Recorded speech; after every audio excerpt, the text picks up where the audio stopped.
A todos os nossos telespectadores, bem-vindos ao nosso trabalho, muita paz, que Deus a todos nos abençoe. Vamos iniciar cantando esta canção na página 12, Nós somos teus filhos, Senhor.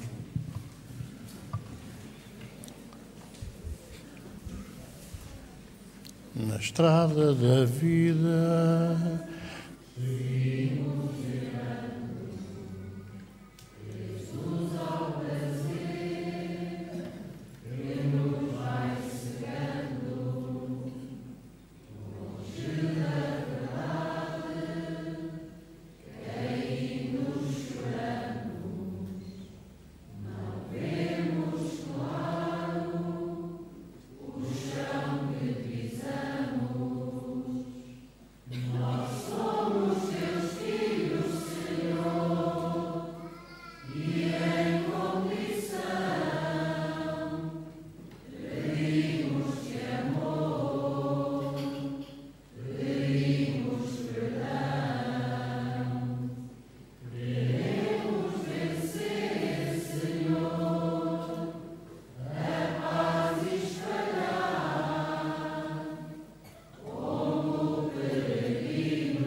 pedimos, Senhor,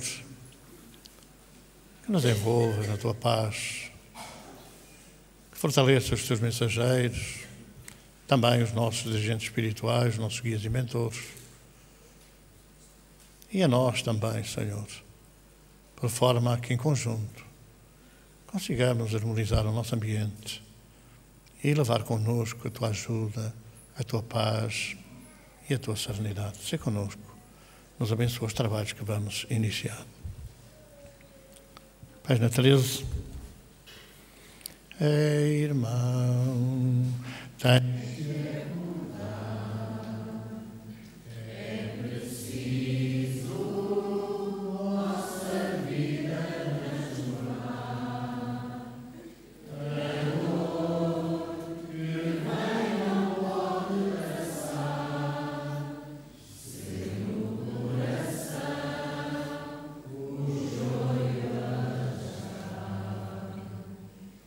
No meio de tanta ilusão.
Seja feita a vossa vontade, assim na terra como no céu. O pão nosso de cada dia nos dai hoje. Perdoai-nos as nossas ofensas, assim como nós perdoarmos a quem nos tem ofendido. E não nos deixeis cair em tentação, mas livrai-nos do mal. Ave Maria, cheia de graça, o Senhor é convosco. Bendita sois vós entre as mulheres. Bendito é o fruto do vosso ventre, Jesus. Santa Maria, Mãe de Jesus, rogai por nós, os pecadores, agora e na hora da nossa morte, que assim seja.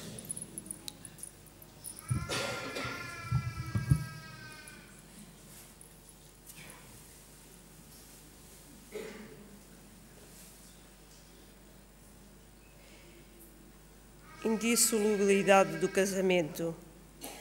Os fariseus vieram também ter com ele para o tentarem e lhe disseram: será permitido a um homem dispensar a sua mulher por qualquer motivo? Ele respondeu: não lestes que aquele que criou o homem desde o princípio os criou macho e fêmea, e disse: por esta razão o homem deixará seu pai e sua mãe e se ligará à sua mulher, e não farão os dois senão uma só carne? Assim, já não serão duas, mas uma só carne. Não separe, pois, o homem o que Deus uniu. Será então supérflua a lei civil e dever-se-á volver aos casamentos segundo a natureza? Não, de certo. A lei civil tem por fim regular as relações sociais e os interesses das famílias, de acordo com as exigências da civilização. Por isso ela é útil, necessária, mas variável. Deve ser previdente, porque o homem civilizado não pode viver como selvagem, mas nada, absolutamente nada, se opõe a que ela seja um corolário da lei de Deus. Os obstáculos ao cumprimento da lei divina vêm dos preconceitos e não da lei civil. Esses preconceitos, se bem que ainda vivazes, já perderam muito do seu predomínio no seio dos povos esclarecidos. Desaparecerão com o progresso moral que, por fim, abrirá os olhos dos homens para os males sem conta, as faltas, mesmo os crimes, que decorrem das uniões contraídas com vista unicamente aos interesses materiais. E um dia perguntar-se-á: é mais humano, mais caridoso, mais moral amarrar um ao outro dos seres que não podem viver juntos e restituir-lhes a liberdade? Se a perspectiva de uma cadeia indissolúvel não aumenta o número de uniões irregulares. É uma passagem do Evangelho segundo o Espiritismo, de Allan Kardec.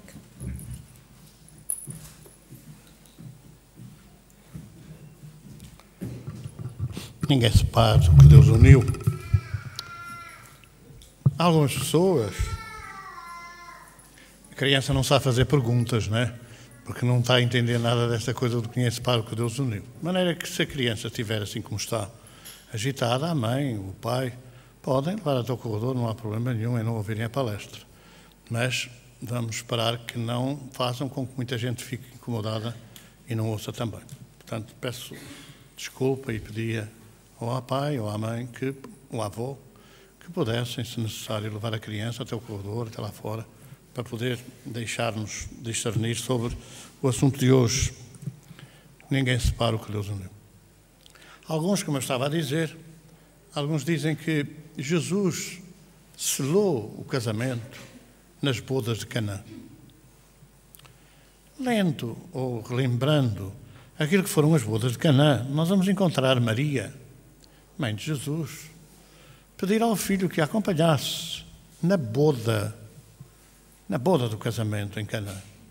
Os casamentos ainda hoje nos países árabes e julgo também nos judeus é a mesma coisa. Uma boda de casamento demora vários dias. E, portanto, Maria pediu ao filho que acompanhasse. Havia uma certa obrigação de, digamos assim, de gratidão, talvez de deferência para com aquela família que havia convidado a família de Nazaré a estar presente nas bodas. Depois vem todo aquele problema da falta de vinho, que era sinal. Hoje as emendas são um problema nos casamentos, não é? Porque as pessoas são críticas quando as emendas não lhes sabem bem. E dizem logo, foi um casamento uma porcaria, porque a emenda não era grande coisa, porque assim, porque assado, coisa diferente. Não propriamente se a noiva ia bonita, o noivo era engenheiro hidráulico de olhos verdes, que até dá gosto de ver, como diria o Solnato, mas era aquela questão. A questão é aquela questão do serviço, estava bom, se era muitos pratos, se era carne, se era peixe, se era isto, era aquilo outro.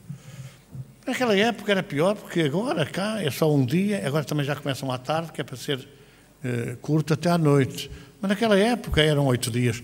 E eu, como estava a dizer, nos países árabes, nos países judeus, a boda é uma festa. O funeral também, em muitas circunstâncias, é uma festa.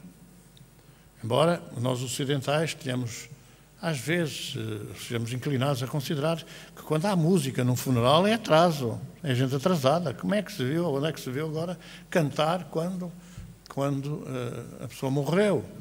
Mas os espíritos dizem que nascer é prisão e morrer é libertação. Enquanto a gente está amarrado ao corpo, a gente não pode fugir às agruras da vida, às dificuldades da vida, às doenças, aos problemas todos que nos apoquentam. Então, ao libertarmos do corpo, é um fardo que fica para trás. E muitas das vezes absorvendo coisas graves que a gente semeou noutro tempo, doenças congénitas ou hereditárias, que só um corpo novo poderá absorver e poderá reter, para que nós, espíritos com o corpo espiritual, não levemos outra vez essas manchas dos erros cometidos. Então Maria pediu e foram às bodas de Caná. E Jesus não se levantou, não foi ao altar, não foi a nenhum sítio e não abençoou o casamento. O casamento é uma lei civil, é uma lei humana. A César o que é de César, a Deus o que é de Deus. É uma lei humana. Na nossa infância, na nossa juventude, até mesmo já na idade adulta, muita gente, vamos falar há 40 anos atrás, a gente era obrigada a casar. Era obrigada a casar, porque, distraidamente ou não, as moças engravidavam e vai daí, para que não houvesse vergonha para a família, tinham que casar, de qualquer maneira. Eu recordo-me de uma ocasião, pessoas que eu conheci, pronto, lá se distraíram, mais ou menos, tal, e engravidou, depois combinaram, bem, vamos dizer que a criança nasce 7 meses. Nasce 7 meses, e então lá combinaram a história e marcaram rapidamente e casaram. Só que a criança nasceu de 7 meses. Nasceu mesmo de 7 meses. E aí já não houve desculpa, porque não era de acreditar ou de crer que nascesse com 5 meses. Era assim, não havia dúvidas. A lei, por exemplo, os filhos ilegítimos, ou os filhos de pai incógnito, mãe incógnita, é que não havia. O Divaldo conta que tem 800 filhos, não é? E que a primeira vez que foi registrar um filho daqueles que lhe eram abandonados à porta da mansão, que lá o conservador perguntou, a conservadora, nome da mãe, não tem. E o conservador perguntou, não é possível, mãe tem que ter, pai pode não ter, mas mãe tem que ter. Ele ficou de tal maneira baralhado que de repente apareceu num espírito e diz, põe Alta de Sousa. Era num sítio onde não era questionado se era Alta de Sousa, se não era Alta de Sousa. Então Divaldo tem uma série de filhos adotivos com o nome da mãe Alta de Sousa. Porque realmente eram filhos de mãe incógnita, deixavam à porta da mansão, abandonavam os filhos, não os podiam criar. Mas a lei do Estado Novo ainda impôs que essa coisa dos pais incógnitos, que desaparecesse, não podia. As crianças tinham de ter pai. E então as grávidas, entre aspas, as senhoras tinham que arranjar um pai para o filho.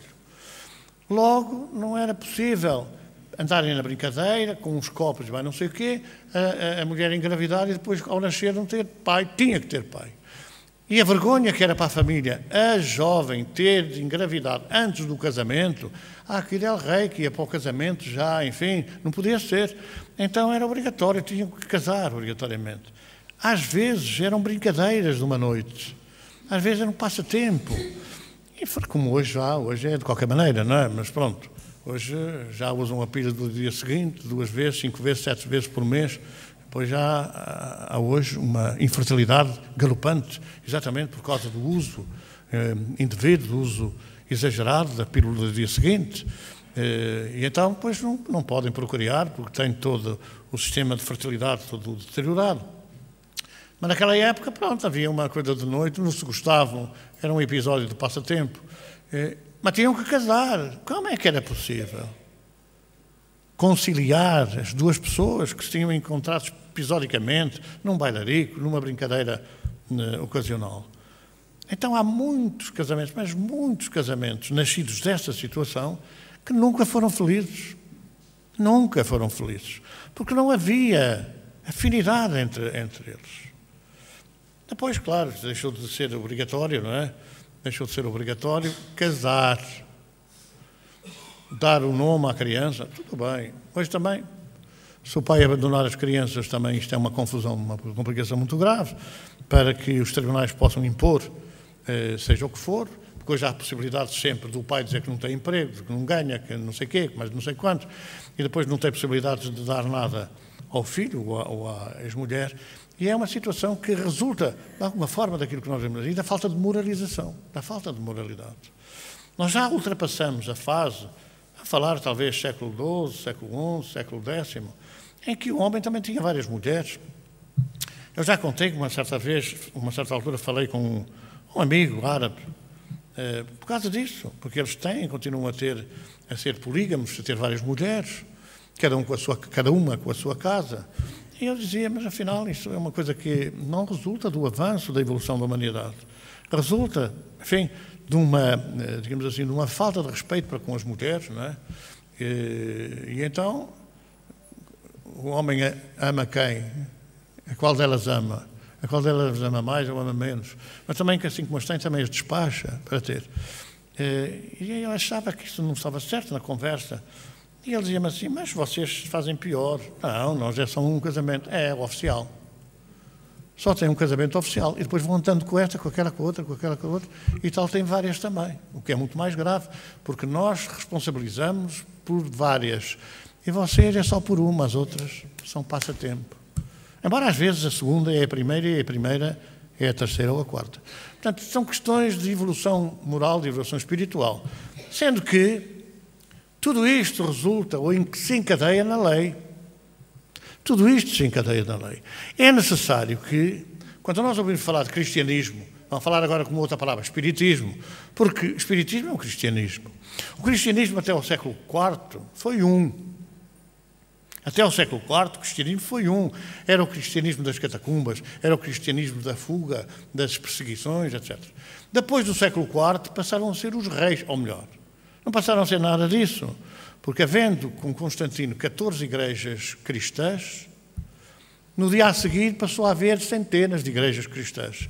Aqueles que eram os chefes das igrejas politeístas, com vários deuses, o Vênus e o Baco e não sei o que e tal, passaram a ser agora dirigentes das religiões cristãs, das igrejas cristãs. E as igrejas proliferaram por toda a parte, chefiadas, dirigidas, orientadas pelos perseguidores da véspera, por aqueles que perseguiram o cristianismo, por os responsáveis, muitos responsáveis, por levar os cristãos às arenas, aos circos romanos.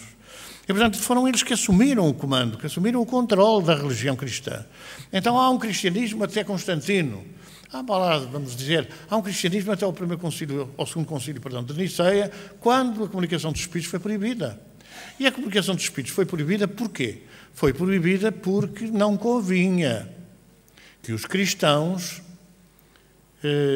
soubessem que a lei de Deus está escrita em a natureza, está escrita na consciência e não está escrita pelos dirigentes religiosos que impunham várias orientações segundo os critérios do politeísmo, dos vários deuses. Se era o deus do vinho era um, se era o deus do amor era o outro, se era o deus do amor era o outro, não sei o quê, e por aí esses deuses todos, o sol, a lua, a chuva, o trovão, etc. E, portanto, quer dizer, aqueles que eram esses defensores, de um dia para o outro, viraram como crentes em Jesus, o Deus. E foi por isso que as igrejas primitivas tiveram que entregar um Deus visível, um Deus conhecível, um Deus que pudesse ser apresentado como humano. Como humano. E daí até ter havido aquela alteração, um Deus tem que ser filho de uma virgem com um Deus, daí criar-se que Jesus passou a ser daí, a partir do século IV, passou a ser também criado de uma virgem. Daí Maria deixar de ter os 7 filhos que teve, passou a ser só um. Daí Maria ser virgem, não conhecer homem. E daí uma série de alterações que houve, de deturpações que houve no cristianismo. E daí dizermos que há um tipo diferente de cristianismo, que depois ao longo dos séculos foi variando, foi-se alterando, e por aí fora, de acordo com as lutas que se foram travando nas igrejas remanescentes ou nas igrejas nascentes dessa tirada fantástica que foi a de Constantino, para acalmar a proliferação de cristãos em todo o seu império, constituído por numerosíssimos reinos. Então perdeu-se a consciência daquilo que é semear e colher, daquilo que Jesus dizia: a sementeira é livre, cada um semeia aquilo que quiser, mas quando colher, obrigatoriamente, tem que colher aquilo que semeou. Ora, são essas coisas que nós hoje nos deixamos embalar, nos deixamos, enfim, enganar. Por exemplo, o que são problemas espirituais? Nós temos 2 tipos de problemas na nossa vida. Problemas físicos e problemas espirituais. Dizem alguns técnicos de materialidade, problemas psíquicos. Problemas psíquicos. Eu tenho batalhando nesta área, porquê? Porque bastará um exercício mínimo de conhecimento cultural para saber que psique é uma palavra grega que quer dizer espírito. Quando Jesus falou, Evangelho de João, no capítulo 3, o Espírito é como o vento. Sopra onde quer, ninguém sabe de onde vem nem para onde vai. Quando Jesus falou em Espírito. Quando os gregos traduziram à sua língua, chamaram-lhe psique. Psique é Espírito.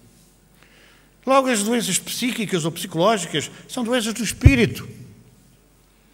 O mal-estar, a perturbação psicológica é uma perturbação espiritual. Não tem nada a ver com a parte física. Agora, tem implicações na parte física, tem consequências, tem efeitos que se revelam na parte física, pois com certeza que tem. Pois com certeza que tem. É evidente que se eu tiver um sonho, sonhar de ter determinado emprego, de ter determinada situação, mesmo familiar, etc., e não consigo, com certeza que isso redunda de um problema espiritual. Dizem os entendidos da matéria, psíquico.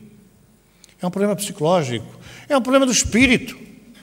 Porque somos nós, espíritos, que sentimos abanar o nosso interior por não conseguirmos. E depois vamos fixando aquilo, e fixando, e criando nós próprios uma obsessão que no bom português quer dizer uma ideia fixa. Eu não posso, eu não consigo, eu não presto, etc. São situações que nós temos que escalpelizar, isto é, que temos que analisar. O que são os problemas espirituais? Os problemas espirituais são os problemas com que nós nos debatemos em espírito. A César o que é de César, a Deus o que é de Deus, o que é matéria é matéria, o que é do espírito é espírito. E então nós temos que analisar essas coisas deste prisma, vir ao centro em busca de uma solução, de um alívio, de uma melhoria em termos espirituais ou psicológicos. Se não for entendido na sua verdadeira dimensão, na sua profundidade, nós ficamos desconsolados. Se o Espiritismo é o Consolador, tem que nos consolar, tem que abrir as portas para o nosso entendimento. Se não abrir as portas ao nosso entendimento, não é Consolador.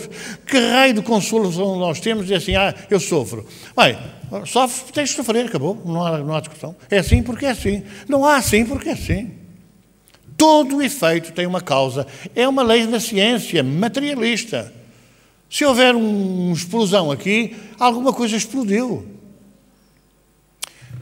Como é que nasceu o universo? De uma grande explosão, daquilo que chamaram o Big Bang. É uma coisa fantástica, o Big Bang. Mas o que é o Big Bang? Big Bang é uma grande explosão. Grande explosão. De quê? O que é que explodiu? Tem que alguma coisa ter explodido. Portanto, a explosão não é o início. O início é aquilo que explodiu. E nós sabemos que, como tudo é amor, é uma explosão de amor do próprio Criador. Chamemos o que a gente quiser, Deus, God, para aí fora, Allah, chamemos o que a gente quiser. é uma explosão, uma grande explosão de amor que criou. E depois criou as suas criaturas, as suas criações inteligentes, com sabedoria, com conhecimento, com bondade, ou com a possibilidade de desenvolver todos esses itens cada vez mais até à perfeição. Ora, nós temos então que entender por que razão é que eu, vamos supor, nasci cego. Mas porquê? Foi por acaso. Que é o que se diz, hereditário ou congénito. Isso é uma análise materialista e é absolutamente absurda. Porque é que numa família de 4 filhos, 3 são deficientes profundos e um é um gênio? Ludwig van Beethoven, que era de gênios da música mundial, clássica, era o 4º filho de uma família de 4, 3 deficientes profundos. Os genes foram da mesma base, da mesma origem. Os nossos filhos são todos iguais, são todos diferentes. E nascem da mesma forma. E são diferentes fisicamente? Pois são diferentes fisicamente. E espiritualmente? Também são diferentes espiritualmente. Também são diferentes moralmente. São diferentes porque são espíritos. E o espírito é como o vento. Soprou ali, mas ninguém consegue definir de onde vem, o que eram, o que fizeram. Mas nós devíamos saber. Se as coisas fossem agradáveis. Não há hoje ninguém que queira fazer uma visita ao passado, uma regressão da memória, a outras vidas que a ciência já vai dizendo hoje que são reais, para ser um sapateiro remendão, uma pessoa do povo, um pobretão, um miserável, feio. Ninguém quer ser. Toda a gente quer ser de alto gabarito, de alta inteligência, etc, etc. Entretanto, são todos diferentes. Deus não castiga sem pau nem pedra, não é como se dizia na minha infância, na igreja. Deus não castiga sem pau nem pedra. Há sempre um motivo que condiciona a nossa vida. E o motivo é qual? A sementeira que a gente fez porque quis. Só que agora temos que colher aquilo que a gente semeou. Não me cabe na cabeça de ninguém que nós semeamos trigo e vamos colher ouro. Ou que semeamos uma oliveira, ou plantemos uma oliveira e vamos colher laranjas. O que a gente semear, vai colher. Agora, no domínio espiritual, o que a gente fizer, matar ou causar outro dano no corpo, ou na alma, assim, ou ao próximo, matar ou causar outro dano, assim, no corpo ou na alma, ou ao próximo, são dívidas contraídas perante a lei. E nós semeamos isso, temos que colher. Temos que colher. Só para dar um pequeno exemplo, com certeza que se uma pessoa morre, desencarna, falece, qualquer coisa dessas, com uma septicémia, ou com uma asma brônquica, ou com, não é? Toda a gente conhece o cantor latino. O cantor latino disfarçava um bocado bem, ou muito bem. Pobres que nós somos, feigos que nós somos. Ele já ao cantar na fase final da sua vida, ele já não tinha ar, tinha que puxar o ar. É claro que não tratou de cortar os 6 maços de tabaco que fumava por dia.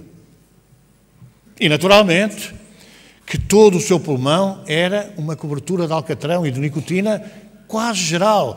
O que quer dizer, quando a gente inspira, o pulmão abre. Ao abrir, né, todas aquelas células, ou melhor, a gente diz assim, boca, faringe, esófago, estômago, intestino, boca, faringe, laringe, traqueia, brônquios, bronquíolos e alvéolos pulmonares, a constituição do aparelho respiratório. Os alvéolos são encaixinhos que, quando a gente inspira, abre. Quando a gente abre os alvéolos, vêm os glutões, que é o sangue que vem fixar o oxigênio, para que depois o oxigênio percorra todo o organismo e vá presidir à combustão das células, à destruição dos açúcares, das gorduras, por aí fora. Tudo é um mecanismo perfeito. É claro que se aquilo está tudo coberto de nicotina, de alcatrão, quando a pessoa... não há oxigênio suficiente. E por isso não há. E depois, em consequência, o que é que resulta? Resulta que esse oxigênio não vai ao sangue, há falta de oxigênio no sangue. E por isso é que em muitas circunstâncias, não em todas, em muitas circunstâncias, a pessoa às vezes... A gente às vezes não há quem não tenha visto no hospital, mesmo com oxigênio, a pessoa está... É falta de oxigênio, não é no pulmão. ou não é nos pulmões. É falta de oxigênio no aparelho circulatório, nas artérias, naturalmente depois do anidrido carbónico respectivo da combustão, nas veias, que trazem ao pulmão para se purificar e por aí fora. Purificar como? Larga o anidrido carbónico e volta a apanhar o oxigênio. Estas questões são para nós entendermos, naturalmente, que uma pessoa que fez mal a si mesmo no corpo, neste caso, vai ter que responder por essa dívida. Como é que responde por essa dívida? Responde naturalmente na vez seguinte, quando tiver que voltar, porque Jesus afirmou e não há que discutir. Podem vir os dirigentes religiosos mais importantes do universo. Jesus falou e é real. Jesus falou e era: temos que nascer de novo. Pela carne e pelo espírito, isto é, no corpo e mudar em espírito. E naturalmente, como é que a gente vai pagar esse crime que fez contra si mesmo?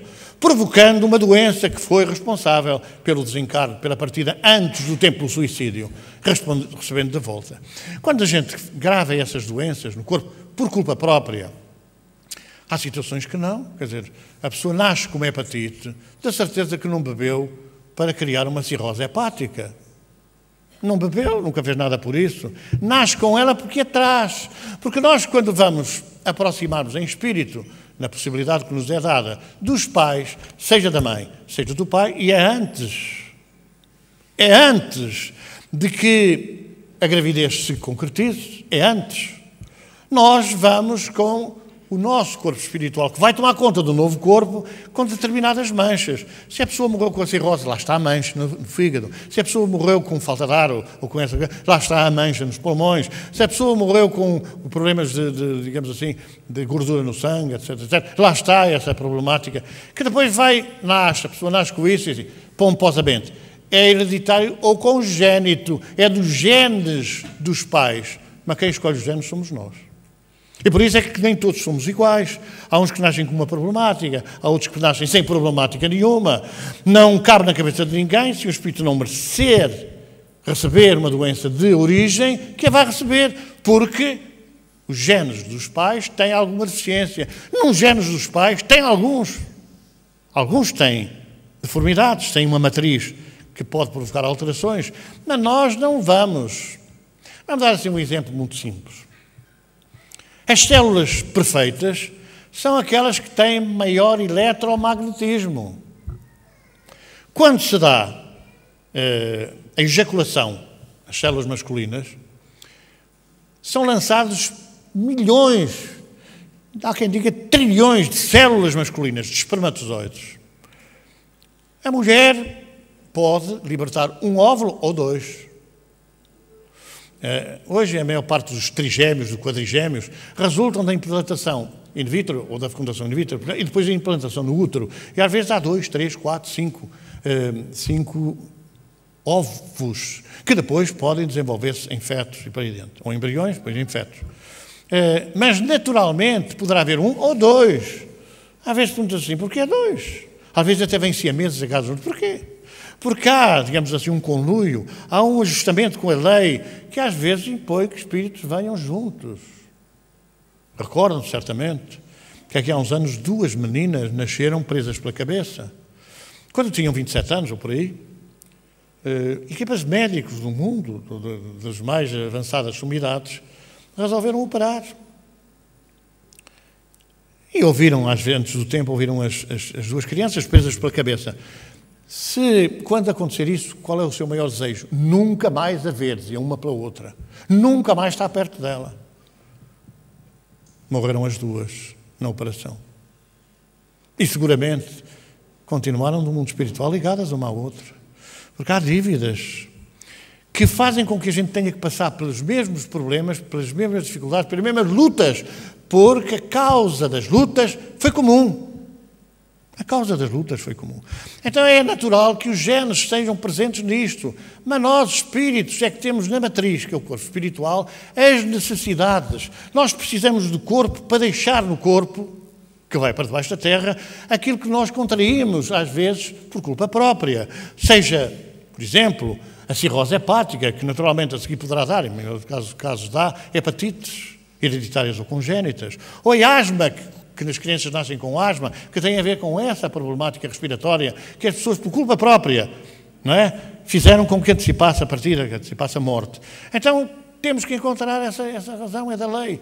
E nós próprios, ao aproximarmos das células, nós vamos impulsionar. Se as células mais perfeitas, como é evidente, têm maior magnetismo, por que razão? É que células deficientes, que naturalmente não têm tanto magnetismo como aquelas que são perfeitas, chegam primeiro junto do óvulo e fecundam o óvulo. Porquê? Não cabe na cabeça de ninguém. É a mesma coisa que pôr um corredor de 100 metros com um manco ao lado a correr 100 metros. Claro, se o manco for em cima de uma bicicleta, de uma motorizada, não pode dar as mãos, chega primeiro que o outro que vai a correr. Então há que compreender que essas células que precisamos de formem um corpo à medida do nosso resgate, das nossas conveniências, cheguem primeiro. Somos nós. É a nossa vibração, a nossa necessidade, certamente assessorados pelos engenheiros citerais que presidem aos fenómenos da reencarnação. Somos nós que impomos que aquilo é... Tenho que ter aquele corpo, eu tenho que ter o corpo, senão eu não deixo no corpo aquilo que eu trouxe e que me serve de sofrimento. É essa intervenção que a gente tem que pensar e tem que conhecer. E tem que conhecer. Quando nós percebemos que um filho tem uma deficiência dessas, porque as causas possíveis são estas, aquelas e aquelas outras, e que finda a dívida, paga a dívida, saldada a dívida, a pessoa já não volta com a mesma deficiência, é uma esperança. Agora, se a gente não tem esperança nenhuma, tanto faz ter deficiente como não ser deficiente, que é um azar, é uma chatice que tivemos, que Deus virou a cara para o lado quando se lembrou que a gente ia ter um filho, ou quando se lembrou que o filho ia nascer. Se nós pensamos assim, não há consolo que nos valha. E hoje a ciência está a provar aquilo que Jesus falou. A sementeira, a colheita, o nascer de novo, a reencarnação. Porque é que se proíbe uma coisa que não existe? Veja assim, a comunicação dos espíritos não existe, então porque é que se proibiu? É uma coisa que não existe, não é preciso proibir. Porquê é que a Igreja proibiu a comunicação dos espíritos? Sabem porquê? Porque imaginem, os religiosos, né, que vinham, sei lá, de outras religiões que não tinham nada a ver com a fé sincera, o conhecimento da doutrina do Cristo, do Evangelho de Jesus, com certeza que davam as suas prédicas, não sei o quê, e dizia a lei antiga: quando alguém se levantar da Assembleia para falar, calem-se todos e ouçam o que é que o Espírito tem para dizer. E pelo aquilo que o Espírito disser, nós conheceremos a verdade. Uma boa árvore dá maus frutos, uma má árvore não dá bons frutos. Vamos ver quais são os frutos.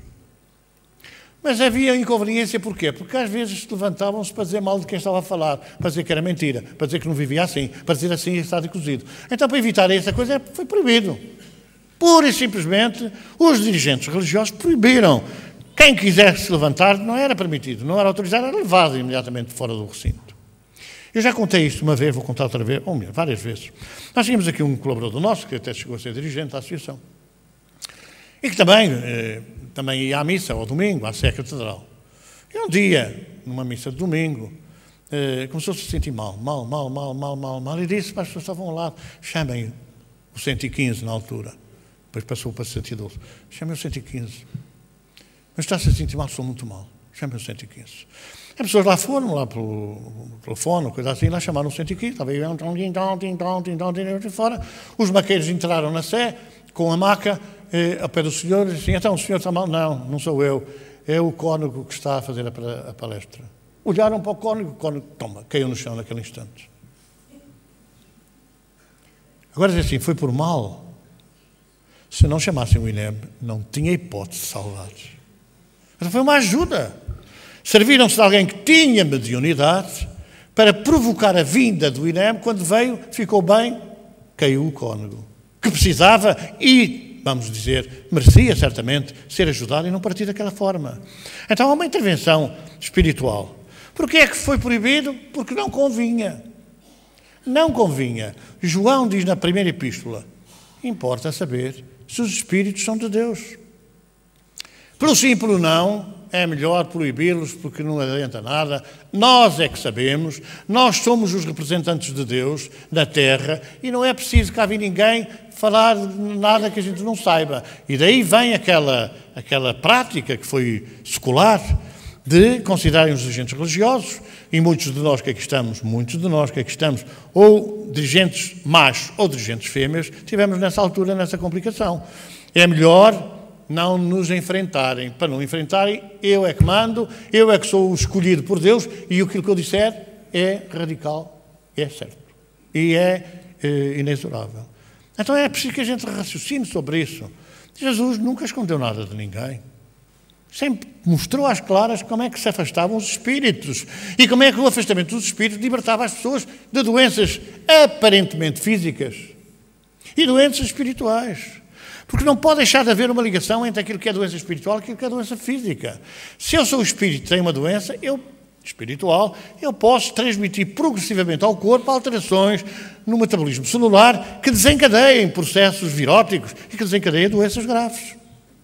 Então eu tenho que ter a consciência disso para não me deixar embarcar em determinadas promessas, em determinadas ideias. Por exemplo, nós sabemos que anda aí uma pessoa aqui no meio de nós, eu não sei se só vem para fazer isso mesmo e não assiste às palestras, ou pelo menos se assiste não percebe nada do assunto, que anda a convidar as pessoas para irem a uma curiosa de Gouveia, não sei o quê, que resolve tudo na terra e que leva 100 e tal euros ou não sei o quê por cada consulta.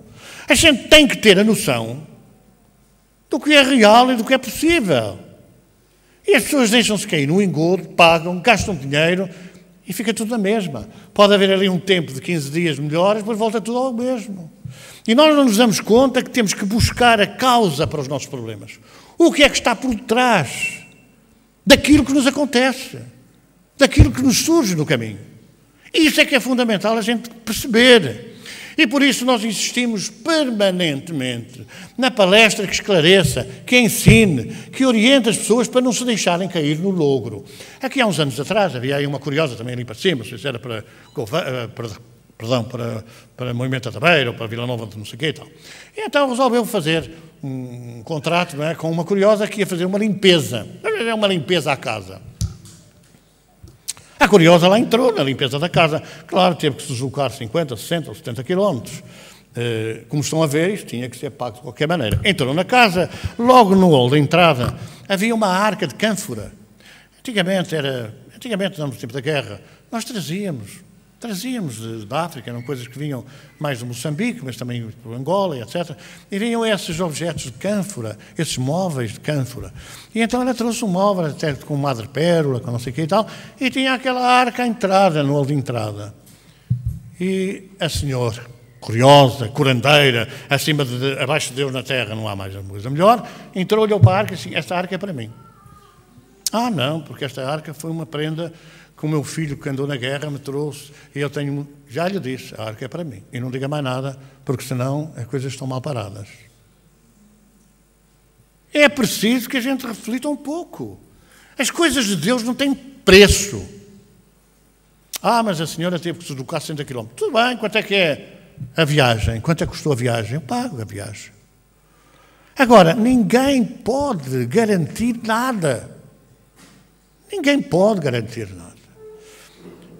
Nós aqui não prometemos nada, não podemos prometer nada. Não é lícito prometer seja o que for.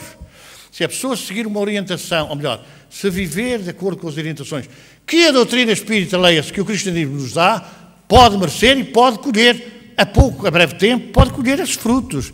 Mas não fazendo nada, tenham paciência. A pessoa vai ao centro, à espera de tirar espíritos, tira espíritos, tira espíritos, tira espíritos. Aí ali tiram mais espíritos do que acolá. Isso é treta. Isso é conversa. Ninguém tira espíritos. Ou nós aprendemos a enfrentá-los, com amor, com certeza, ou ninguém nos tira. Porque a gente tira aqui uns, lá fora apanhamos outros. Como é que é possível? A pessoa vem... É um hábito que se criou quando as pessoas vão à comunhão, não é? As pessoas vão à comunhão. Um arrependimento terrível. Não olham para lado nenhum. Comungam, viram costas.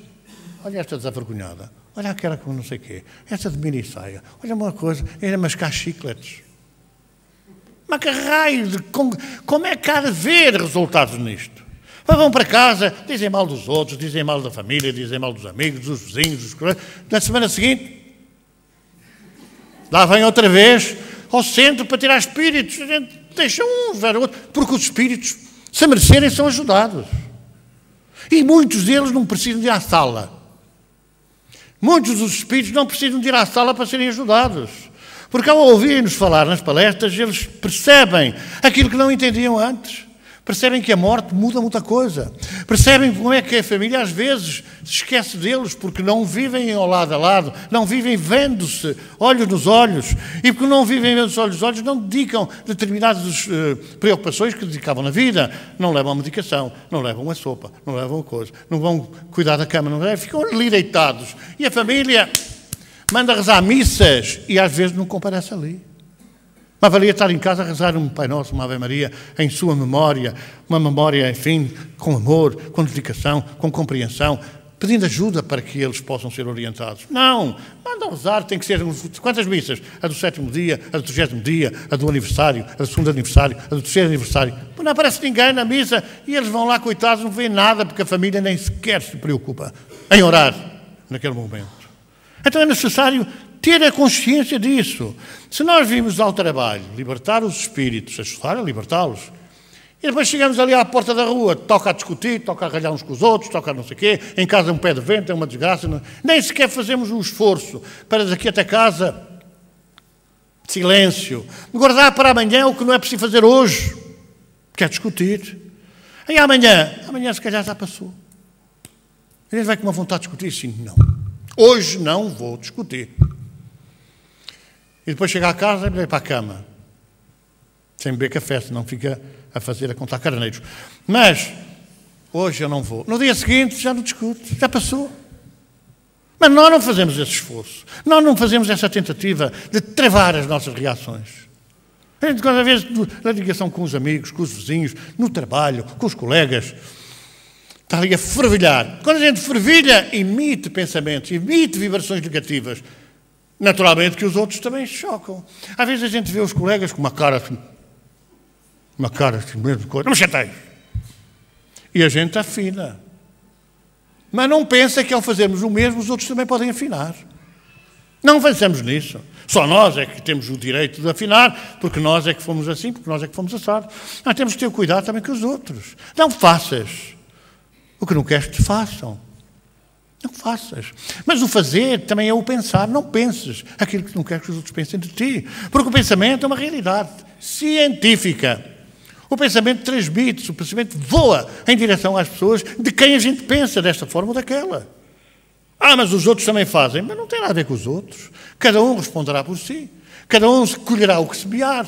Então nós temos que ter uma filosofia de mudança. Ninguém acredita que agora vai à bruxa de não sei de onde, de Gouveia. E que chega lá, quaisquer 100 euros resolvem um problema. Não é possível acreditar numa coisa dessas. Não é possível. Os espíritos riem-se. Eu vou recordar uma coisa que já aqui falei, algumas pessoas não ouviram, mas vou recordar. Que é para andarem prevenidos contra esses espíritos das trevas, vestindo um corpo físico, que andam a tentar. Eu já na semana passada falei que andavam a tentar para ir para outros centros, outros grupos, fazer o tratamento. Agora falo nesta coisa, porque parece que o grupo é o mesmo, são os tentáculos do povo.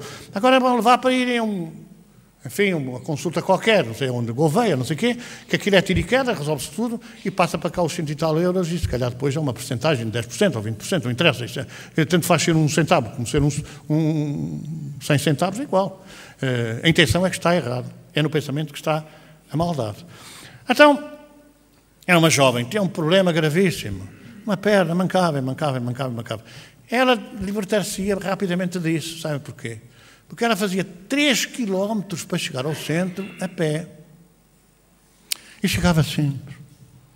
Fez exames, ecografias, tomografias, fez aqueles exames também para ver se é canceroso, se não é canceroso, tal. Nada. Até que aquelas pessoas também muito esclarecidas, né? Olha, vais a tal sítio, assim. Eu não digo, já disse outra vez, eu não digo onde é, que eu tenho certeza que dá pessoas assim, eu vou lá experimentar, pode ser que resulte. A gente não deve fazer coisas para tentar os outros. Olha, vais a tal sítio, abaixo de Deus na terra não há nada melhor. Vais lá e tal. Pronto, nós não sabíamos esse pormenor. De repente fomos surpreendidos porque aquela perna deixou de mancar. Curou-se. Nós não curamos ninguém, achei muito estranho. Podia ter sido algum medicamento, algum chá, alguma coisa qualquer que ela tenha tomado, melhorou, não sei quantos e tal. E ela ficou bem, andava, que era um regalo e tal. Não vamos perguntar nada quando as coisas estão bem, deixa andar. Até que, ao fim do mês, veio muito aflita que estava com vontade de se suicidar. Aí a coisa já era mais fina. Porque enquanto a primeira vez era uma questão física, vamos dizer de outra maneira, era espiritual com reflexos físicos, daquela vez já era só espiritual, já não era físico. E num trabalho onde a gente lhe fez, não é?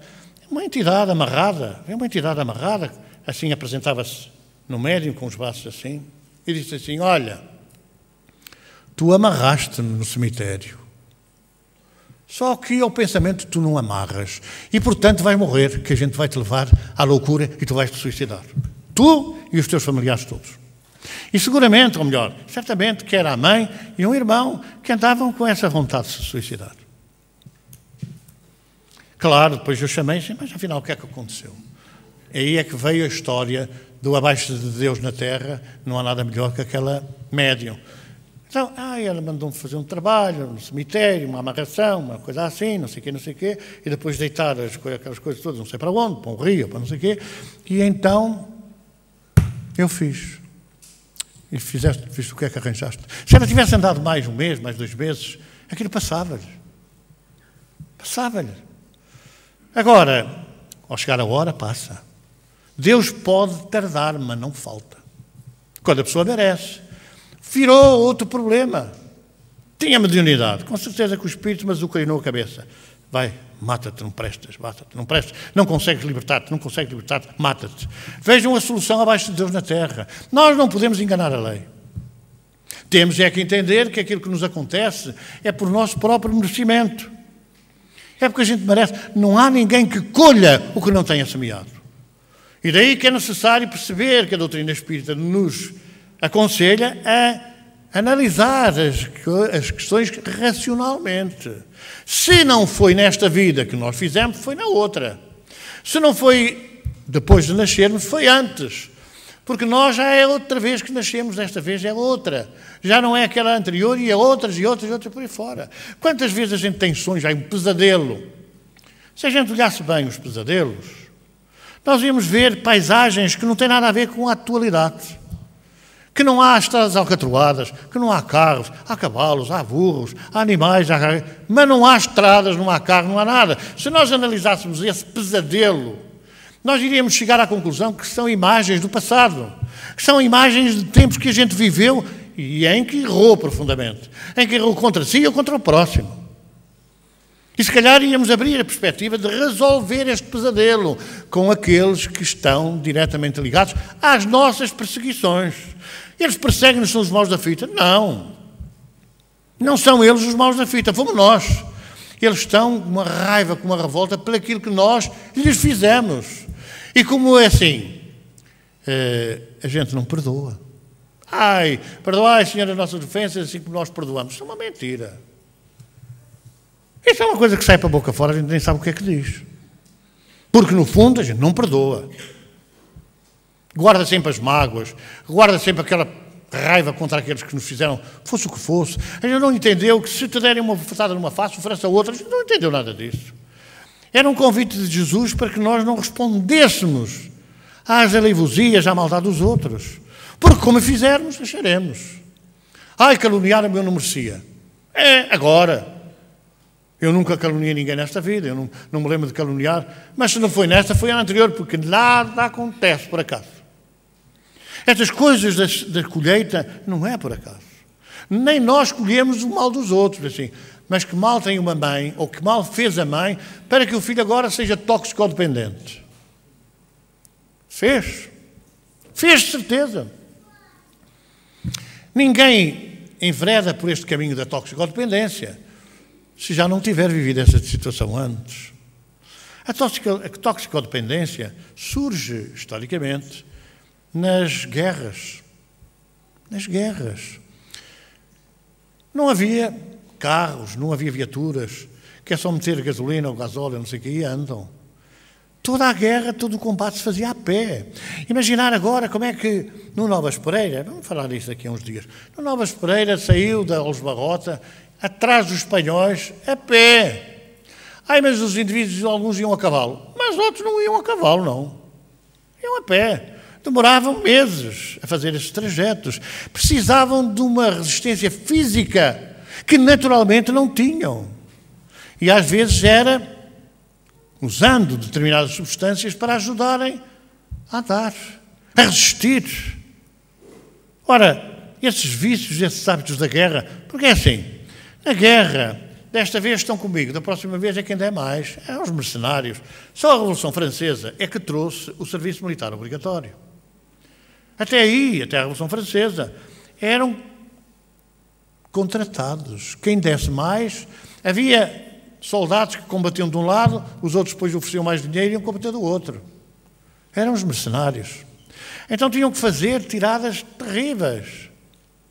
Terríveis. Das várias batalhas, Valverde, etc., Algebarrota e por aí adiante, tinham que fazer caminhadas fantásticas, terríveis. A Rainha Santa, já aqui falamos, corre este mês, a sua lembrança. A Rainha Santa veio em féretro, veio em cortejo funerário, desde Porto Alegre, os Tramós, até Coimbra. Demorou 2 meses a chegar. Ela não. O corpo trazido por, provavelmente, carros de bois. Mas o resto do pessoal vinha a pé. Portanto, foram épocas em que, de facto, houve um exagero, houve um abuso na utilização de substâncias. Ai, mas essa coisa mudou. Não mudou. A guerra mudou, mas a resistência espiritual ou psíquica tornou-se mais frágil. E desde a Primeira Guerra Mundial, quando já havia forças motorizadas, depois na Segunda ainda pior, isso aumentou na questão... Nós estivemos na Guiné, e na Guiné os nossos soldados negros, africanos, para resistir, para aguentarem as noites de vigilância, drogavam-se. Mas era uma droga que era cola.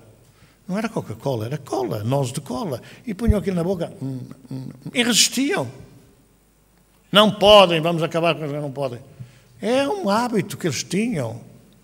Mesmo nas missas muçulmanas, na hora do ofertório, que era muito parecida com a missa católica, ofereciam as suas dádivas para que o cherno, o sacerdote, depois, não é? No ofertório, depois ficasse com aquilo, entre aspas, no nosso entendimento. Então, o que é que ofereciam? Pão ázimo, pão sem fermento, que eram umas bolinhas que faziam com a farinha sem fermento, amassada e tal, e uma noz de cola. Cada um oferecia a noz de cola e o pão ázimo. E no final, na partilha, não é? Que havia sempre, o sacerdote usava a bandeja e ia de fila em fila partilhar igualmente por todos os participantes na missa muçulmana. Tudo por igual. Fosse rico, fosse pobre, desse 2 ou desse 1, não sei o quê, todos recebiam por igual uma noz de cola e um daqueles pãezinhos ázimos. Portanto, quer dizer, é o uso desta coisa para resistirem à fome. Resistirem à fome, às necessidades físicas. Não é por acaso que na Cordilheira Andina, naqueles países da Colômbia, por aí fora, plantam mas dá muito dinheiro. Pô, claro que dá muito dinheiro, sem grande trabalho.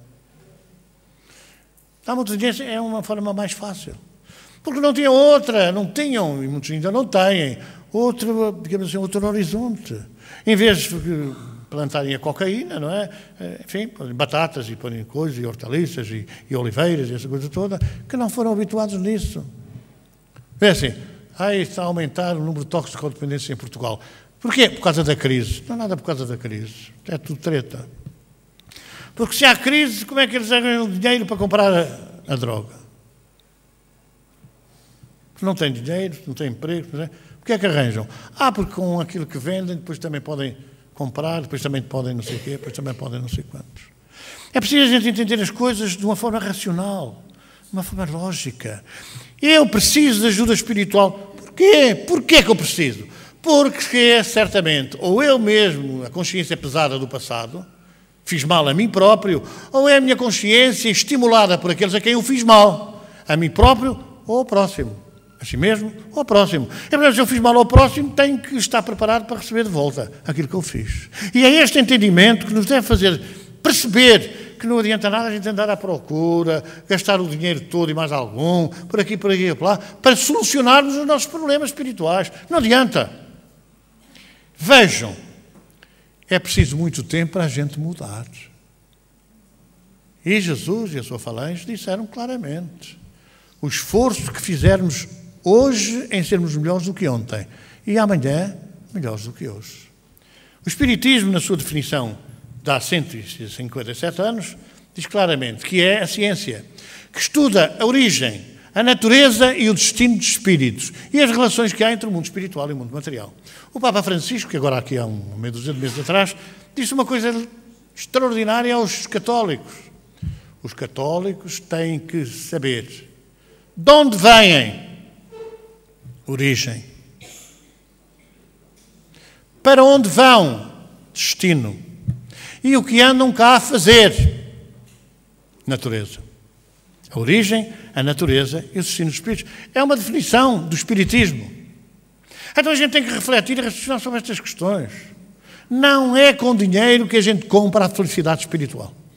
É com esforço de modificação, de transformação interior, por forma que a gente diga ao espírito: já não sou isso, eu já mudei, eu já transformei a minha vida e não vais conseguir deitar-me abaixo. Não vais conseguir deitar-me abaixo, que eu não vou permitir. Não vou entrar de espadeirada, nem de chicote, nem nada disso. Nem mandar para as pedras negras, nem amarrar no cemitério, nem nada disso, não. Eu não vou deixar, porque eu já sou outra pessoa. Queres ser outra pessoa? Se queres ser, eu ajudo-te a ser outra pessoa. Agora, fazeres mal, eu não vou deixar. Há uma frase que eu ouvi nos momentos da passagem de um espírito muito amigo para o mundo espiritual. Dizia ele: podem fazer-me sofrer. Poucos minutos antes do desencarno ou da morte, podem fazer-me sofrer, mas não me vencem. Mas não me vencem. Então eles podem nos fazer sofrer, a gente vai pagar as nossas dívidas, mas não nos vamos deixar vencer. Não nos vamos deixar vencer. A melhor maneira, com certeza, é apresentar-lhes a moral, face a face. Eu não sou isso, não é só de 31 de boca. Não sou, porque eles veem que a gente mudou. Eles veem que a gente está a mudar. Porque esta coisa de mudou não é assim. Mas está, pelo menos, a fazer um esforço de mudança. Esta que é a grande orientação para a nossa vida e a compreensão para estes problemas da vida espiritual. Mas há coisas físicas que podem ser debeladas? Podem. Jesus falou: se tiveres fé como um grão de mostarda, dirás a este monte, este problema, a esta dificuldade, a este desespero: muda-te. E a montanha muda-se. E o problema cessa. E nós vencemos. Então é esta orientação que a gente tem que ter para a nossa vida. É claro que para nós, tanto faz que a pessoa venha aqui, como vá a Faro, Évora, Veja, Moura, Serpa, Germânia, ou a Sarrabá, a Suíça, a Conchinchina. É igual. A nossa responsabilidade é falar a verdade. Falar aquilo que é a verdade.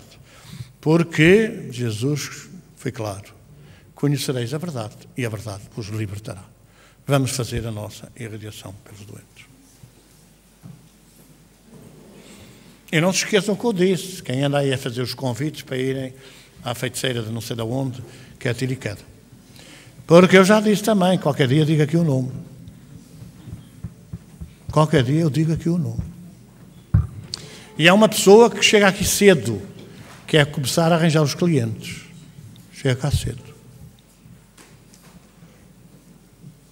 Não é ameaçar, não, mas qualquer dia a gente, para prevenir, diz: atenção que é fulano. Ou que chama fulano de tal, assim, assim. Que tem madeixas brancas, ou tem madeixas pretas, ou não sei quantos, e tal, olhos azuis, castanhos, conforme for necessário. Mas eu qualquer dia tenho que dizer, porque é nossa obrigação moral, travar estas pessoas que se entretêm, devem ter com certeza algum troco nisso, alguma percentagem, mas que se entretêm a iludir e enganar o próximo. Vamos cantar.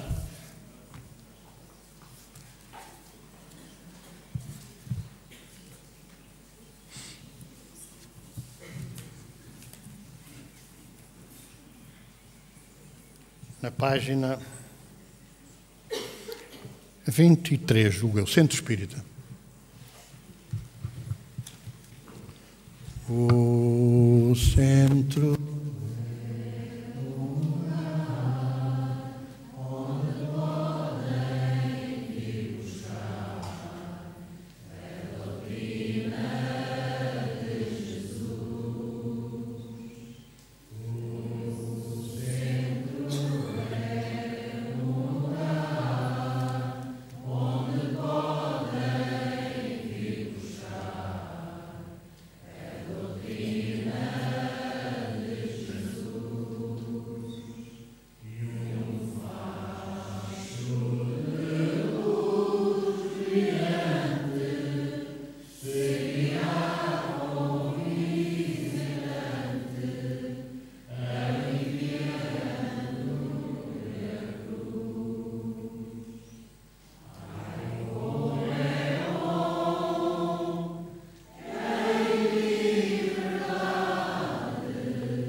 Senhor Jesus,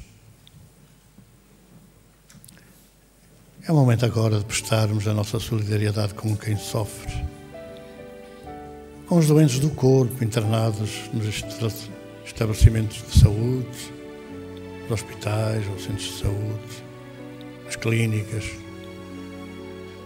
ou nos seus próprios lares, acamados em sofrimento, tantas vezes até em abandono, ou nos lares de acolhimento, muitas vezes abandonados pelos seus próprios familiares, mas também pelos doentes do espírito, aqueles que vivem a solidão, o desespero, o abandono, pelos seus familiares que se passeiam nos labirintos do prazer e do vício. São todos doentes, Senhor. Por isso nós queremos colocar nas tuas mãos a nossa oferta de solidariedade, as nossas vibrações de amor, para que os teus mensageiros, esta noite, possam distribuir um pouco por todos esses irmãos, aliviando no que é possível as suas dores. Toma a nossa oferta, Jesus.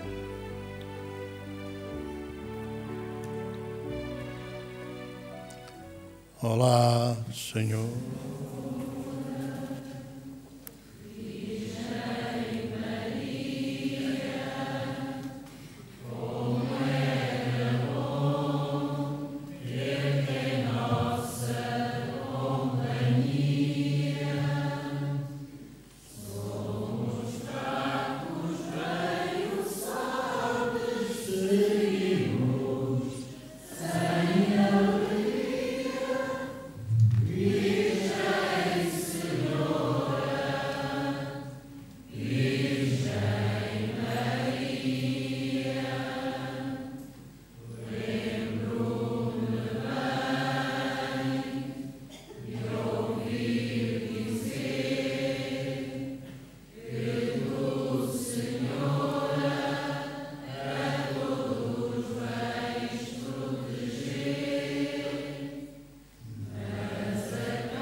Nos despedir dos nossos telespectadores, muita paz, que Deus os abençoe e marcamos presença na próxima sexta-feira.